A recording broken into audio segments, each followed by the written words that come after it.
Celaena Sardothien has won her freedom on paper. In reality, she is now the king's champion, sworn to carry out the will of a ruler whose cruelty is no longer theoretical, but actively festering at the heart of the castle. Celaena is not loyal, and she is barely pretending to be. And the longer this charade goes on, the harder it becomes to maintain. And that pressure increases once she realizes that she's not the only one operating in the shadows. Everyone around her is watching her. Dorian and Cale question her motives. And 𝙃𝘼𝙎𝘃𝘼, probably the most interesting character in the entire book, understands the cost of rebellion far better than Celaena ever has. The pacing here is generally strong and the book really moves. Celaena is impulsive, aggressive, seemingly always in motion, which makes this story read very quickly. The prose remains fairly simple and direct, and the lore surrounding the magic system and the world building become more compelling than they were in the first book. There's a real sense that something old and dangerous lives beneath the castle, and the book is at its strongest when it really leans into this. Celaena is framed as bold and decisive, but in reality she is brash,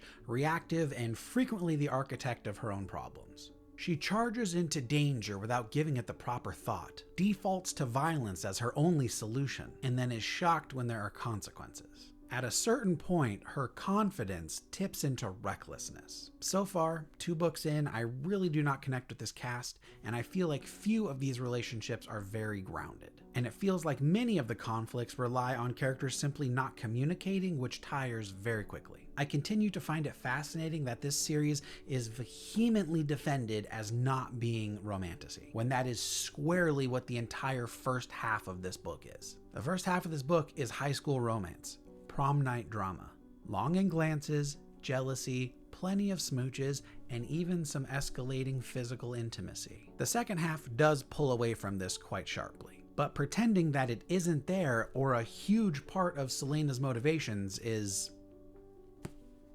generous. Overall, this is a quick, easy read with great momentum. It has interesting world building and a plot that keeps the pages turning. But I also found it to be emotionally immature, reliant on threadbare decision-making, and anchored to a protagonist that I find more exhausting than compelling.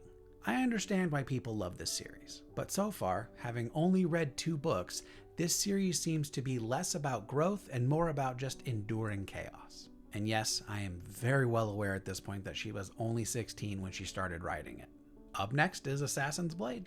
Bye.